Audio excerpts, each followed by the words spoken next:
جو ٹوٹ کر بکھر گیا اس وجود کو سمیٹنے والا اللہ ہے۔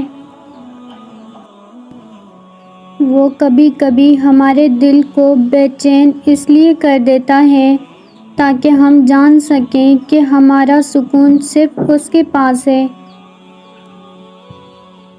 وہ روز سنتا ہے تمہیں قریب سے، پھر تم کیوں گھبراتے ہو نصیب سے۔ جب لوگ اللہ پر یقین رکھتے ہیں ان کے لیے سمندر میں بھی راستہ بنا دیتا ہے۔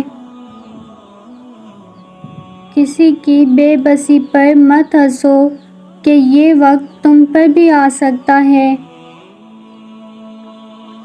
جب کوئی دل دکھائے تو چپ رہو، جنہیں ہم جواب نہیں دیتے انہیں وقت پر خدا کی طرف سے جواب مل جاتا ہے۔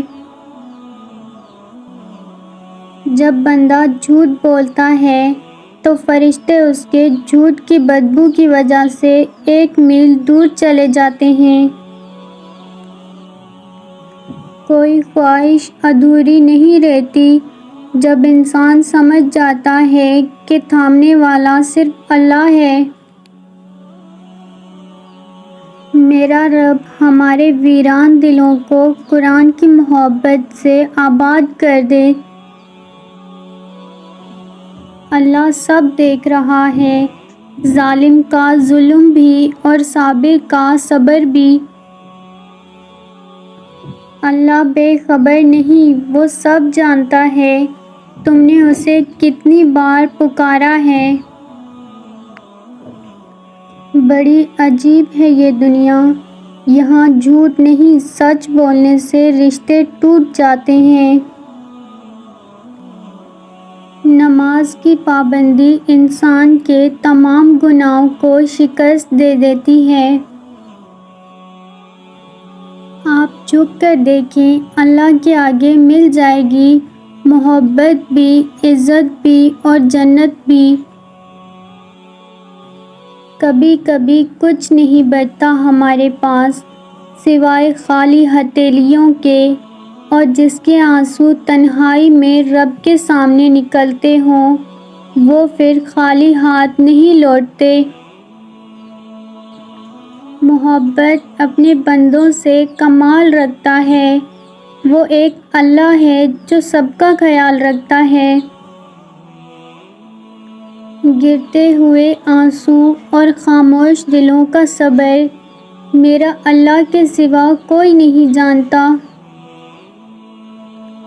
اپنی پسند کو اللہ کے سامنے ظاہر کرو، بے شک جو دل میں خیال ڈال سکتا ہے وہ نصیب میں بھی لکھ دے گا۔ صبر کرو، بہت جلد تمہیں وہ ملے گا جس کے لیے تم بنے ہو۔ میرا اللہ دیر تو کرتا ہے پر کبھی مایوس نہیں کرتا۔ دیکھنا ایک دن تم آنسو پوچھ کر کہو گے، اے اللہ یہ تو اس سے بہت زیادہ ہے جو میں نے مانگا تھا۔ اللہ تمہاری زبانوں کو مانگنے کی ہمت تب دیتا ہے جب وہ تمہاری دعاؤں پر راضی ہونا چاہتا ہے۔ پھر اللہ بھر دیتا ہے وہ زخم بھی جو ہم سمجھتے ہیں کبھی نہیں بھریں گے۔ کسی کو دکھ دینا ایک قرض ہے جو آپ کو کسی اور کے ہاتھوں ملے گا۔ ہر بات پر شکر کرنا یہ بھی اللہ کی ایک نعمت ہے، کیونکہ اللہ شکر کرنے کی توفیق انہی کو دیتا ہے جس سے وہ راضی ہوتا ہے۔